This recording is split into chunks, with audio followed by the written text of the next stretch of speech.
जय हिंद आप सभी को। आज हम लोग प्रेजेंट परफेक्ट कंटिन्यूअस टेंस को पूरी तरह से ख़त्म करेंगे। बहुत डीप में जाके अपन इसको बहुत गहराइयों से सीखेंगे। आपको कोई भी दिक्कत नहीं आएगी इसे कहीं भी सीखने में, और साथ ही हम लोग इसको बहुत हाई लेवल तक कवर कर लेंगे जिससे आपको कोई भी कन्फ्यूज़न नहीं रह जाएगा। तो सबसे पहले इसकी पहचान जानते हैं, इसका कॉन्सेप्ट पकड़ने की कोशिश करिएगा। ऐसे काम बताने के लिए अपन इसका इस्तेमाल करते हैं जो हमने पास्ट में स्टार्ट किया हो और प्रेजेंट में अब भी वो जारी हो। ठीक समझा आपने? थोड़ा सा बात को समझिएगा। पास्ट में हमने काम स्टार्ट किया हो और वो प्रेजेंट में अब भी जारी हो, और इसमें पर्टिकुलर टाइमिंग दी होती है। जैसे मैं 2 घंटे से पढ़ा रहा हूँ, मतलब 2 घंटे पहले मैंने क्या किया था, उसे स्टार्ट किया था और अभी भी वो कंटिन्यू है काम। ठीक, इसके नाम से समझ में आता है परफेक्ट कंटिन्यूअस। ठीक, काम कहीं ना कहीं स्टार्ट हुआ, परफेक्ट है तो, और कंटिन्यूअस मतलब जारी है। नाम से ही क्लियर है। अब इसमें पर्टिकुलर टाइमिंग इसलिए दी होती है क्योंकि जिनमें टाइमिंग नहीं दी होगी उसे हम कंटिन्यूअस टेंस के सहारे भी आराम से ट्रांसलेट कर सकते हैं। जैसे मैं 2 घंटे, जैसे मैं पढ़ा रहा हूँ तो ये क्या हो गया, ये कंटिन्यूअस टेंस में आ गया। लेकिन मैं 2 घंटे से पढ़ा रहा हूँ तो ये क्या है, ये परफेक्ट कंटिन्यूअस है। ठीक है ना? तो इस तरह से अपन को बिल्कुल डाउट नहीं रखना है, इजीली हमने सब कुछ समझेंगे और डीप डाइव मारते हैं इसमें। तो आपको समझ में आ गया कि इसमें अब पहचान बताने की ज़रूरत ही नहीं है कि रहा है, रही रही है, यही सब लास्ट में आएगा और टाइमिंग दी होगी, इससे अपन इसकी पहचान कर सकते हैं। इंग्लिश में इसकी पहचान कैसे करेंगे, क्योंकि हिंदी में तो अपन शब्द के सेंटेंस से इसे ट्रांसलेट कर सकते हैं, लेकिन इंग्लिश में यदि कोई सेंटेंस दे दे और पूछे हमें किस टेंस का है तो उसकी पहचान कैसे करेंगे। तो उसके लिए होती है हेल्पिंग वर्ब। हेल्पिंग वर्ब क्या इस्तेमाल करेंगे, हमको पता है, मैंने आपको टेंस के कॉन्सेप्ट में सब डीप कवर किया है कि क्या किस में होता है, कैसे अपन से स्ट्रक्चर बनाते हैं, सबके वीडियो के लिंक मैं आपको दे दूंगा।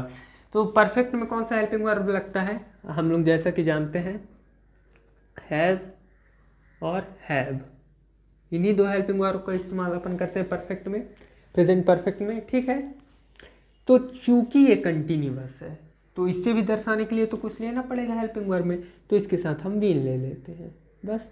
तो क्या हो जाता है, हैज़ बीन और हैड बीन, ये हो गए इसके हेल्पिंग वर्ब। ये इसमें हेल्पिंग वर्ब इस्तेमाल होते हैं। अब हैज़ किसके साथ इस्तेमाल होता है, हैव किसके साथ इस्तेमाल होता है, मैंने आपको ट्रिक बताया है, ये जो हर जगह आपके काम आएगा, आई, वी, यू, दे। इसे इतना लंबा समझने की जरूरत नहीं है, आप आई और प्लूरल्स भी लिख सकते हैं, समझ सकते हैं। ठीक, तो इन सब के साथ क्या लगेगा, हैव लगेगा। ये हर जगह इस तरह से जितने भी सेपरेट करने वाले हैं उनमें ये फॉर्मूला हर जगह काम आता है। ठीक, बाकी जो बच गए ही, शी, इट, दैट, नेम, इन सब के साथ क्या आ जाएगा, हैज़ भी। ठीक, इस तरह से अपन इजीली इस फॉर्मूले को आप याद रखिए। फर्स्ट सेकेंड थर्ड पर्सन में दिक्कत होता है, अपने को ये डायरेक्ट समझ में आता है, आई और प्लूरल्स और बाकी सब सिंगुलर्स और नेम के साथ क्या लगता है, इस तरह से अपन इसको सेपरेट कर सकते हैं। आई के साथ सबके, प्लूरल्स के साथ है, और बाकी जो बच गए उनके साथ हैज़। ठीक, यहाँ से अपन इसको आराम से समझ सकते हैं, कोई दिक्कत नहीं है इसमें। और चूंकि अपन इसमें एक और चीज़ इस्तेमाल करते हैं, क्या चीज़ इस्तेमाल करते हैं वो हम स्ट्रक्चर पहले बना लेते हैं, उसके बाद डिस्कस करते हैं। तो इसका जो स्ट्रक्चर है, स्ट्रक्चर क्या होता है इसका, सबसे पहले क्योंकि परफेक्ट कंटिन्यूअस का अफर्मेटिव सेंटेंस अपन सबसे पहले बनाएंगे। हम any type of sentence cover करेंगे इसमें, चाहे वो अफर्मेटिव हो, नेगेटिव हो, इंट्रोगेटिव हो, डबल इंट्रोगेटिव हो, नेगेटिव इंट्रोगेटिव हो या डबल इंट्रोगेटिव नेगेटिव हो, अपन डीप टाइप पूरा कवर करेंगे। तो सबसे पहले अफर्मेटिव सेंटेंस जानते हैं। अफर्मेटिव सेंटेंस कौन सेंटेंस, जिसको अपन हाँ में बोलते हैं। ठीक, हामी में भरते हैं उसके लिए। तो कैसे होगा अफर्मेटिव सेंटेंस का स्ट्रक्चर, सबसे पहले सब्जेक्ट आएगा, डीप कवर कर रखा है हमने कि स्ट्रक्चर कैसे बनाते हैं। उसके बाद आपको स्ट्रक्चर बनाने में कोई दिक्कत नहीं आएगी, सब्जेक्ट, उसके बाद डायरेक्ट आप जानते हैं कि हेल्पिंग वर्ब आती है सब्जेक्ट के बाद। तो हेल्पिंग वर्ब अपन ने डिस्कस कर ही लिया, क्या लगेगा कैसे लगेगा, तो सब्जेक्ट के बाद हेल्पिंग वर्ब। ठीक, उसके बाद अब हमको काम बताना पड़ता है, तो वर्ब, मेन वर्ब लिख ले। मेन वर्ब क्योंकि कंटिन्यूअस है तो आपको पता ही मेन वर्ब के फर्स्ट फॉर्म के साथ आईएनजी हमेशा लगता है कंटिन्यूअस में। ये ट्रिक भी मैंने आपको सब पहले ही बता दी। तो subject plus helping verb plus main verb का फर्स्ट फॉर्म, लास्ट में क्या बच जाता है, ऑब्जेक्ट जो बच गया या अदर वर्ड। ठीक, और चूंकि इसमें हम समय भी बताते हैं इसलिए सिंस और फॉर का भी इस्तेमाल हम इसमें करते हैं समय को बताने के लिए। तो अब सिंस किसके साथ लगता है, फॉर किसके साथ लगता है, वो डिस्कस कर लेते हैं। तो देखिए, सिंस और फॉर का बात करते हैं ना हम, सिंस और फॉर। ये भी बहुत इजी है। निश्चित समय, डायरेक्ट अपन समझते हैं निश्चित समय, जो काम निश्चित है।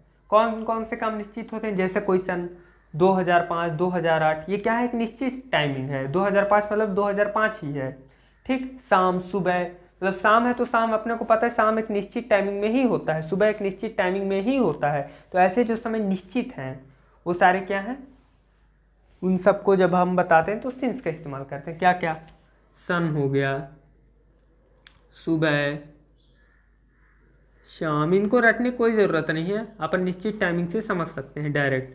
ये तो मैं आपको थोड़ा बहुत लिख देता हूँ ऐसे ही, कि आप लोगों को दिक्कत ना हो बार बार समझने में। बस ये सभी के साथ क्या हो गया, सिंस। फॉर किसके साथ इस्तेमाल करना है, अनिश्चित टाइमिंग के साथ। कैसे टाइमिंग, जो निश्चित नहीं है, जैसे 2 घंटे, 4 घंटे, 1 महीना, 2 महीना। 1 महीना तो है लेकिन कौन सा महीना है वो हमको पता है, नहीं पता है। साल तो है, कौन सा साल है, लेकिन यदि सन है तो सन तो अपने को पता है कि 2005 है, 2005 ही होगा। सुबह शाम में निश्चित टाइमिंग है, 2 घंटे 4 घंटे, कौन से 2 घंटे 4 घंटे। इसलिए ऐसे टाइमिंग जो निश्चित नहीं है, जैसे क्या हो गया, साल, महीना, सप्ताह, इस तरह के जितने भी सेंटेंस है, 2 घंटे या 2 घंटे, 4 घंटे, इस तरह के जितने भी अनिश्चित समय है उन सबके साथ फॉर। बाकी जो निश्चित समय है उन सबके साथ सिंस। अपने को क्लियर है यहाँ तक, कोई दिक्कत नहीं है। बस अब सेंटेंस को लिखना है और ट्रांसलेट करते जाना है। हर तरह के सेंटेंस अपन डिस्कस करेंगे, ईजी है सब कुछ, कोई दिक्कत नहीं है। आपको ये बनता इसलिए नहीं है कि आप लोग ढंग से पढ़ते नहीं। जिस हिसाब से आपको रटने में बता दिया जाता है उस हिसाब से आपको कुछ भी चीज़ समझ में नहीं आती है, बहुत बड़ा लगने लगता है। असलियत में कुछ भी नहीं, बहुत ईजी है। यदि आप सीक्वेंस से हमारा वीडियोज़ देखें तो आपको कहीं भी कोई भी दिक्कत नहीं आने वाली है। इसको ख़त्म करने के बाद अपन 1 शॉर्ट टेंस को भी पूरी तरह से कवर कर लेंगे एक ही वीडियो में, तो आपको फिर कोई भी दिक्कत नहीं रह जाएगी। हालांकि इसके बाद ही आपको कोई दिक्कत नहीं रहनी चाहिए। तो आगे बढ़ते हैं वीडियो में और सेंटेंसेस को सॉल्व करते हैं। तो एग्जाम्पल्स अपन सॉल्व करते हैं स्ट्रक्चर की मदद से। मैं 2005 से खोंगा पानी में रह रहा हूँ। सेंटेंस को समझते हैं कि कॉन्सेप्ट अपना क्लियर है कि नहीं। जैसा कि मैंने आपको कहा, कोई काम अपन ने पास्ट में स्टार्ट किया होगा प्रेजेंट में भी जारी होगा। तो जैसे मैं 2005 से खोंगा पानी में रह रहा हूँ, मैंने रहना कब स्टार्ट किया था, 2005 में, और अब भी मैं रह रहा हूँ, ठीक। टाइमिंग दी हुई है, सन दिया हुआ है 2005, मतलब ये क्लियरली दिख रहा है कि ये परफेक्ट कंटिन्यूअस का सेंटेंस है। और चूंकि ये प्रेजेंट बता रहा है इसलिए प्रेजेंट परफेक्ट कंटिन्यूअस का सेंटेंस है, ठीक। अब इसे हम ट्रांसलेट कर लेते हैं स्ट्रक्चर की सहायता से। तो सबसे पहले आई की इंग्लिश लिखेंगे, यानी मैं की इंग्लिश तो आई।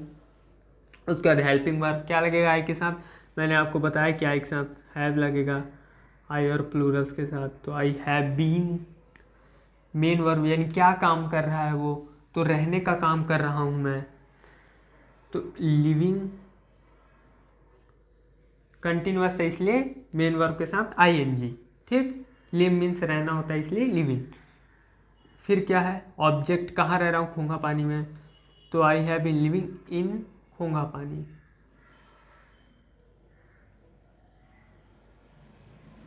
और कब से रह रहा हूँ मैं, 2005 से। लास्ट में टाइमिंग दी हुई, तो 2005 क्या है, परफेक्ट टाइमिंग है, तो उसके लिए हम क्या इस्तेमाल करेंगे, सिंस 2005। ओके। अगला एग्जांपल, राम आपका इंतजार 5 दिन से कर रहा है। तो यहाँ सब्जेक्ट कौन है, राम है, तो राम। फिर राम एक नाम है तो इसके साथ क्या लगेगा, हैज़ लगेगा, has been. Ram has been. और काम क्या कर रहा है, वो इंतज़ार कर रहा है, तो waiting. Ram has been waiting for you. आपका इंतज़ार कर रहा है ना। और कब से कर रहा है, 5 दिन से, फॉर 5 days। ओके। फॉर क्यों, क्योंकि 5 दिन है, निश्चित टाइमिंग नहीं है। अगला एग्जांपल देख लेते हैं हम। मैं आज सुबह से पढ़ रहा हूँ। कितना अच्छा बच्चा हूँ ना मैं। तो ट्रांसलेट कर लेते हैं, आई के साथ हैव, आई हैव बीन। पढ़ने के लिए रीडिंग। और कब से पढ़ रहा हूँ मैं, आज सुबह से, तो आई हैव बीन रीडिंग। आज के लिए today. Today since morning, since morning, ठीक। मॉर्निंग है ना, सिंस मॉर्निंग। स्पेलिंग आप समझ जाएंगे, मेरी राइटिंग बेकार है, आप लोग कॉन्सेप्ट पे ध्यान दीजिए और इस स्पेलिंग पे ज़्यादा ध्यान ना दें कृपा करके राइटिंग मेरी खराब है। अगले एग्जांपल्स पे चलते हैं, अपन नेगेटिव सेंटेंस पे चलते हैं। ये तो अफर्मेटिव का स्ट्रक्चर था, अब नेगेटिव सेंटेंसेस पे चलते हैं इसी टेंस के, उनको भी देखते हैं इसी तरह कि हम किसी भी तरह के वाक्य को आसानी से बोल पाएँ और ट्रांसलेट कर सकें। तो नेगेटिव सेंटेंस की ओर हम बढ़ते हैं। तो हम नेगेटिव सेंटेंसेस को समझते हैं। सबसे पहले इसका स्ट्रक्चर बना लेते हैं। नेगेटिव सेंटेंस, नेगेटिव सेंटेंस का जो स्ट्रक्चर है वो कैसा होगा, सिंपली समझ में आ रहा है। नेगेटिव मतलब जिसमें हम ना ही बोलते हैं, जैसे मैं नहीं करता हूँ, मैं यहाँ 2 घंटे से नहीं जा रहा हूँ, मैं ये काम नहीं कर रहा हूँ 2 महीने से, मतलब इस टाइप के सेंटेंस जिनको अपन ना में बोलते हैं, सिंपली समझ में आ जाता है नेगेटिव से। तो इसमें भी सबसे पहले क्या आएगा स्ट्रक्चर में, सब्जेक्ट आएगा, उसके बाद क्या आएगा, उसके बाद हेल्पिंग वर्ब आएगा, उसके बाद क्या आएगा, नॉट आएगा, और नॉट के बाद क्या लगेगा, बीन। ये एक छोटा सा चेंज होता है, नॉट के बाद बीन आ जाएगा, ठीक। नॉट के बाद क्या आएगा, बीन आएगा। क्यों? क्योंकि बोलने में अच्छा लगता है, आई हैव नॉट बीन, है ना। इसका कोई लॉजिक नहीं है, मतलब इसी तरह नॉट को बीन के बाद कर दिया, बस एक छोटा सा चेंज है इसमें। तो आप लोग इसको याद रखेंगे, ठीक। नेगेटिव सेंटेंस से बाकी सेंटेंसेस में बाद में बीन लगता है, हेल्पिंग वर्ब में पहले जो नॉट है वो पहले आ जाता है, ठीक। तो क्या हो गया, सब्जेक्ट के बाद हेल्पिंग वर्ब, फिर नॉट, फिर बीन, उसके बाद मेन वर्ब का फर्स्ट फॉर्म। बाकी से पूरा स्ट्रक्चर सेम ही रहेगा, मेन वर्ब फर्स्ट फॉर्म के साथ एनजी, ऑब्जेक्ट लास्ट में सिंस और फॉर। एग्जाम्पल्स देख लेते हैं, सॉल्व करते हैं एग्जाम्पल्स। शिवांश 4 दिनों से स्कूल नहीं जा रहा है। मेरा भाई गंदा बच्चा हो गया, 4 दिन से स्कूल नहीं जा रहा है, इसलिए शिवांश 4 दिन से स्कूल नहीं जा रहा है। सॉल्व कर लेते हैं अपन। यहाँ कौन है, सब्जेक्ट शिवांश है, शिवांश। चूंकि एक नाम है इसके साथ हैज लगेगा, हैज, और चूंकि नेगेटिव सेंटेंस है, नहीं जा रहा है इसलिए नॉट, उसके बाद been, Shivansh has not been, और काम क्या कर रहा है वो, जाने का, तो गो के साथ ING, Shivansh has not been going, और कहाँ नहीं जा रहा है, स्कूल नहीं जा रहा है, टू स्कूल। और कब से नहीं जा रहा है, 4 दिनों से नहीं जा रहा है, तो फॉर, चूंकि एक निश्चित टाइम नहीं है 4 दिन, तो फॉर 4 डेज। पल क्या है, मैं 2 दिन से लापरवाही से पैसे खर्च नहीं कर रहा हूँ, आप भी मत किया करो। तो क्या हो जाएगा इसका ट्रांसलेशन, सबसे पहले सब्जेक्ट, तो यहाँ क्या है, सब्जेक्ट मैं हूँ, मैं के साथ आई के साथ क्या लगता है, हैव लगता है, तो आई हैव, चूंकि नेगेटिव सेंटेंस है तो नॉट भी बीच में आ जाएगा, फिर उसके बाद been, I have not been. लापरवाही से पैसे खर्च करने के लिए क्या हो जाएगा, I have not been wasting money,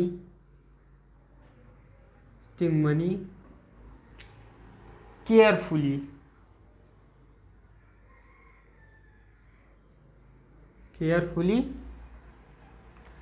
और कब से मैं नहीं कर रहा हूँ लापरवाही से पैसे खर्च, 2 दिन से, तो 2 दिन क्या है, एक निश्चित टाइमिंग नहीं है, तो फॉर 2 डेज, ये अनिश्चित समय है, 2 दिन।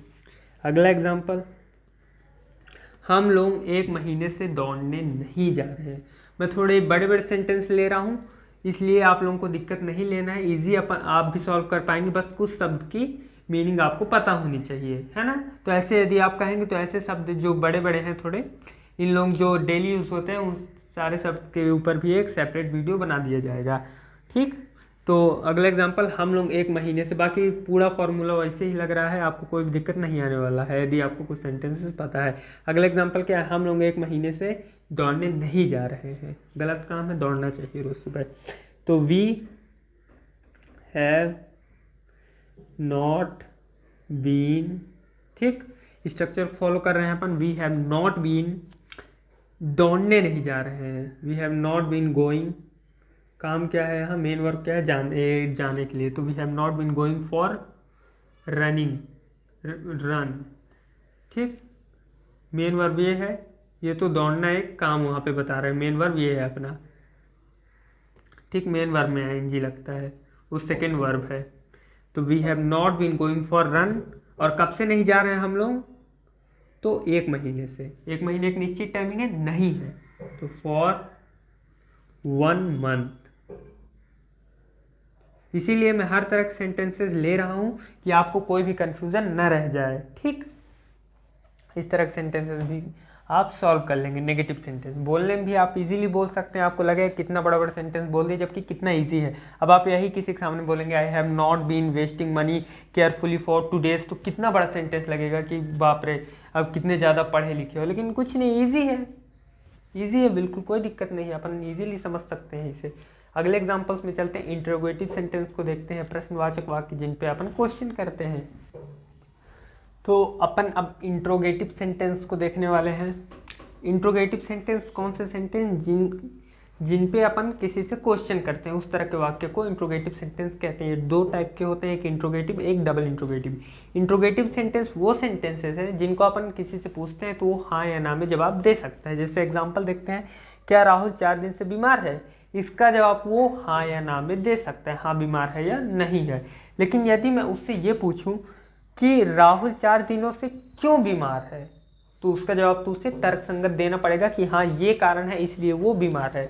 तो इस तरह के सेंटेंस जिन पे अपन को कारण बताना पड़ता है, तर्कसंगत उत्तर देना पड़ता है, उसे हम डबल इंट्रोगेटिव सेंटेंसेस में कैलकुलेट करते हैं।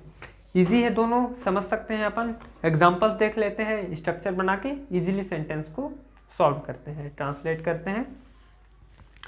तो इंट्रोगेटिव सेंटेंस,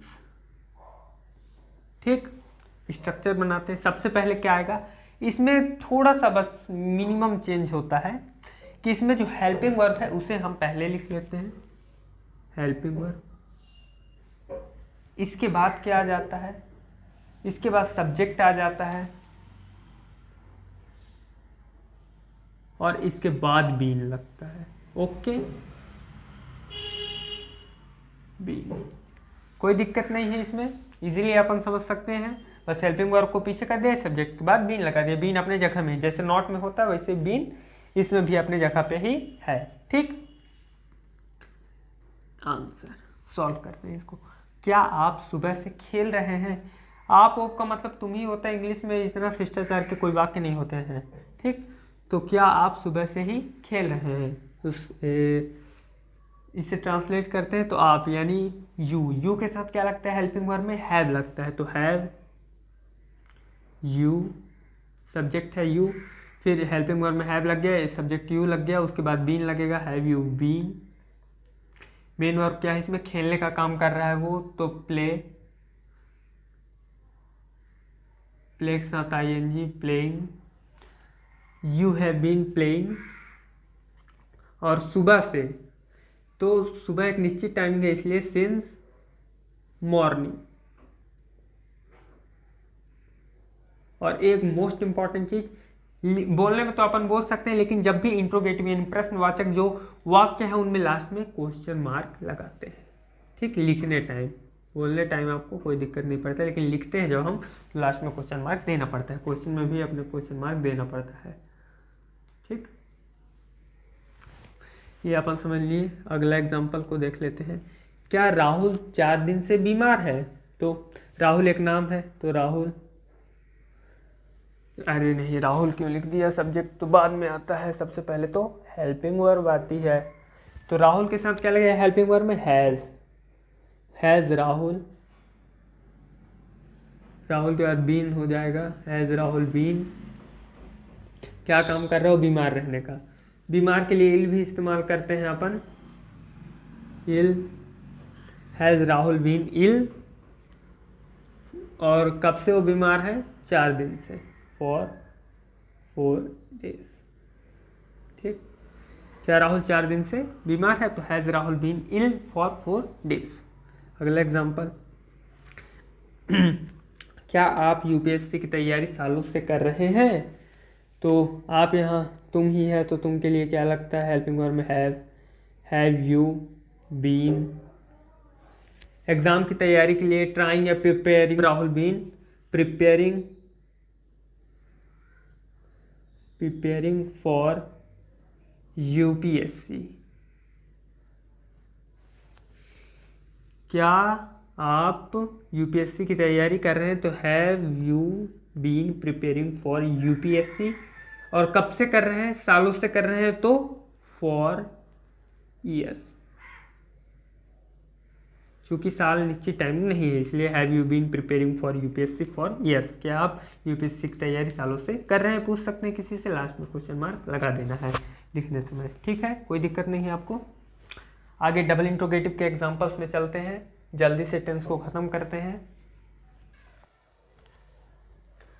अगला अपना जो सेंटेंस है वो क्या होगा, डबल इंट्रोगेटिव। मैंने आपको समझाया कि डबल इंट्रोगेटिव क्या होता है, इसका एक एग्जांपल देखते हैं।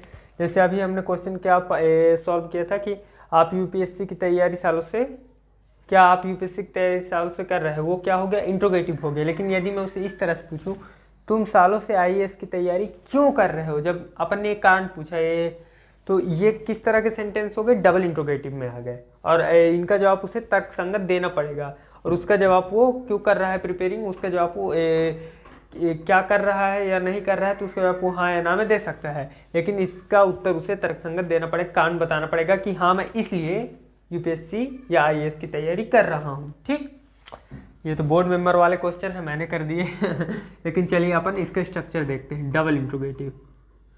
ठीक, डबल इंट्रोगेटिव सेंटेंस स्ट्रक्चर देखते हैं। सबसे पहले इसमें क्या आएगा, इसमें WH फैमिली के वर्ड्स इस्तेमाल होते हैं, क्योंकि अपन क्या कब क्यों इस तरह के इसमें सेंटेंस इस्तेमाल करते हैं, इसलिए डबल इंट्रोगेटिव के इसमें सेंटेंसेस इस्तेमाल होते हैं। मैंने इसे अपने टेलीग्राम चैनल पे डाल दिया, डबल इंट्रोगेटिव के जो मेन सेंटेंसेस हैं वो आपको मेरे टेलीग्राम चैनल पे मिल जाएंगे, लिंक आपको डिस्क्रिप्शन में मिल जाएगा। ठीक, तो देखते हैं अपन। सबसे पहले क्या आ जाएगा, WH फैमिली के वर्ड्स आते हैं इसमें, वही सब WH फैमिली। उसके बाद क्या आता है, उसके बाद सब्जेक्ट आता है, सब्जेक्ट, उसके बाद बीन आता है। ठीक, फिर सेम वही है, बस इसमें क्या आ गया, WH फैमिली पहले आ गया, और इंट्रोगेटिव में क्या रहता है, सब्जेक्ट से स्टार्ट होता है। बस इसमें क्या किया, WH फैमिली को सामने ला दिया, बाकी पूरा स्ट्रक्चर वही है। इजी है, कोई दिक्कत नहीं है। 2 ही एग्जाम्पल लेते हैं क्योंकि बहुत ज़्यादा लंबी वीडियो हो जाएगी। बाकी एग्जाम्पल तो आप लाखों सॉल्व कर सकते हैं, इसी तरह का यही एक रूल है, बस इसी पे रख के आप कितने ही सेंटेंसेस सॉल्व कर सकते हैं। जल्दी से इनको भी सॉल्व कर लेते हैं, क्योंकि अपने को नेगेटिव और डबल इंट्रोगेटिव भी नेगेटिव देखना पड़ेगा, इसलिए थोड़ा लंबा वीडियो हो जाएगा, तो डालने में दिक्कत होता है वीडियो को। तो समझिएगा, तुम सालों से आईएएस की तैयारी क्यों कर रहे हो, क्वेश्चन अपने इसका उत्तर उसे तर्कसंगत देना पड़ेगा। तो कैसे पूछेंगे ये, तो चूँकि इसमें सबसे पहले कौन सा सब्जेक्ट, अरे यार क्या बोल रहा हूँ मैं, इसमें अपन सबसे पहले कौन से सेंटेंस को ट्रांसलेट करेंगे, क्यों को, क्योंकि WH फैमिली कौन सा मेंबर है, क्यों। तो क्यों की इंग्लिश क्या होती है, वाई के बाद क्या आएगा, सब्जेक्ट इज हेल्पिंग वर्ब आएगा ना, हेल्पिंग वर्ब, गलत हो गया मुझसे, ये हेल्पिंग वर्ब आता है। WH फैमिली के बाद हेल्पिंग वर्ब, उसके बाद सब्जेक्ट आएगा, तो वाई, और तुम के साथ क्या लगता है, हैव लगता है हेल्पिंग वर्ब में, तो वाई हैव यू बीन, और प्रिपेयरिंग, तैयारी करने के लिए, प्रिपेयरिंग फॉर IAS,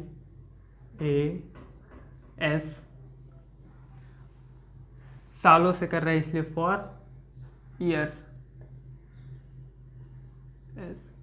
तो यदि आपको किसी से पूछना हो तो इस तरह आप पूछ सकते हैं, why have you been preparing for IAS for years, यानी तुम सालों से IAS की तैयारी क्यों कर रहे हो। भाई देशभक्ति करनी होगी, देश की सेवा करनी होगी, इसलिए कर रहे हैं, है ना।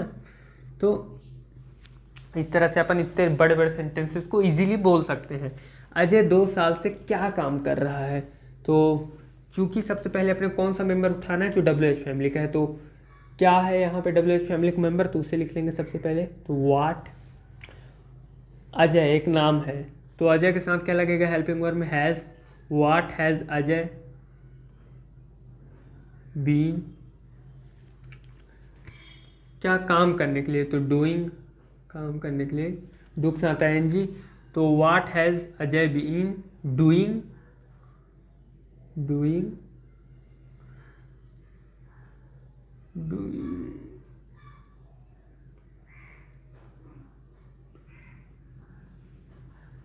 तो क्या हो गया, what has Ajay been doing work, काम के लिए वर्क, फॉर, चूंकि एक निश्चित समय नहीं है 2 साल इसलिए फॉर 2 years। ठीक, अजय 2 साल से क्या काम कर रहा है, what has Ajay been doing work for 2 years। Last में क्वेश्चन मार्क सब में लगा ही दीजिएगा लिखते टाइम, इसमें भी है ना। हो गया, यहाँ तक अपन एग्जाम्पल देख लिए। अब अपन इंट्रोगेटिव नेगेटिव देखते हैं और डबल इंट्रोगेटिव नेगेटिव का भी एक एक एग्जाम्पल देखते हैं। इंट्रोगेटिव नेगेटिव और डबल इंट्रोगेटिव नेगेटिव सेंटेंस समझाने के लिए मैंने बहुत मस्त एग्जाम्पल्स लिए हैं, जिससे आपको इजीली समझ में आ जाएगा नेगेटिव और इंट्रोगेटिव और डबल इंट्रोगेटिव में अंतर भी, और नेगेटिव इंट्रोगेटिव को भी आप इजीली सीख जाएंगे इसी के साथ। तो सबसे पहले इसके एग्जाम्पल समझते हैं। क्या तुम 4 दिनों से IAS की तैयारी नहीं कर रहे हो? ठीक, एग्जाम्पल समझिएगा, इसका आंसर वो हाँ या ना में दे सकता है। क्या तुम 4 दिन से IAS की तैयारी नहीं कर रहे हो, तो क्या बोलेगा, हाँ नहीं कर रहा हूँ या कर रहा हूँ। लेकिन यदि आप उससे ये पूछते कि तुम 4 दिनों से IAS की तैयारी क्यों नहीं कर रहे हो, तो उसका उत्तर तो हाँ या ना में नहीं दे सकता है, उसको तो उसका कारण बताना पड़ेगा कि मैं इस कारण से नहीं कर रहा हूँ। तो आपको ये दोनों एग्जाम्पल क्लियर हैं, आपको अब ये कॉन्सेप्ट समझने में कोई दिक्कत नहीं होगी। इस एग्जाम्पल के बाद अपन इसका स्ट्रक्चर बनाते हैं। इसके स्ट्रक्चर को मैं आपको इजीली एकदम बताता हूँ, जिससे आपको ये भी पता चल जाए कितना आसान है स्ट्रक्चर भी बनाना। तो देखिए किसका है ये, इंट्रोगेटिव नेगेटिव स्ट्रक्चर है। सबसे पहले क्या आता है इंट्रोगेटिव नेगेटिव में, उसी तरह सबसे पहले आएगा हेल्पिंग वर्ब, उसके बाद जैसे सब्जेक्ट आता है उसी तरह सब्जेक्ट आएगा, उसके बाद नॉट आएगा, उसी तरह सेम है हेल्पिंग वर्ब, फिर सब्जेक्ट, फिर नॉट, फिर उसके बाद बीन, बीन के बाद मेन वर्ब का first form plus ING plus object plus since for, वो सब सेम रहता है। और इसी तरह जो डबल इंट्रोगेटिव है, नेगेटिव स्ट्रक्चर, इसमें कोई चेंजेस नहीं है, ये पूरा यही स्ट्रक्चर है, पूरा यही स्ट्रक्चर है।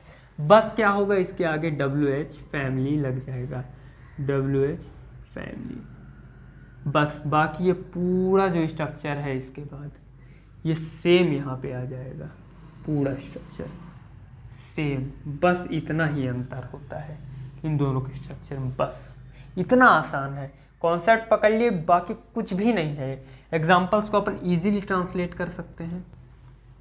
क्या तुम 4 दिनों से IAS की तैयारी नहीं कर रहे हो, तो क्या हो जाएगा, तुम के साथ सबसे पहले हेल्पिंग वर्ब, तुम के साथ क्या लगेगा, हैव लगेगा, तो have you not been preparing for IAS, और फॉर, चूँकि 4 दिन एक निश्चित टाइम नहीं, फॉर 4 days। ठीक, लास्ट में question mark. Have you not been preparing for IAS for 4 days, क्या तुम 4 दिनों से IAS की तैयारी नहीं कर रहे हो। ओके, अगला एग्जांपल अपन इसको सॉल्व कर लेते हैं। बस इसमें क्या होगा, WH फैमिली पहले आ जाएगा, तो क्यों WH फैमिली कौन सा मेंबर है, क्यों, तो y के बाद सेम यही उतर जाएगा। इसी तरह why have you not been preparing for IAS for 4 days। देखा आपने, सिंपल वही है, इजी है, सब कुछ कॉन्सेप्ट में है। आप बस कॉन्सेप्ट को पढ़ लीजिए, बाकी पूरा इसी तरह से इजीली सब कुछ सॉल्व हो जाता है। तो मिलते हैं अगले वीडियो में। जय हिंद। चैनल को सब्सक्राइब कर लीजिए, इसी तरह की नॉलेजेबल वीडियोस के लिए आपको हम बहुत इजीली सब कुछ सिखाएंगे और आपसे भी हमको बहुत कुछ सीखना है। जय हिंद, जय भारत। मिलते हैं अगली वीडियो में।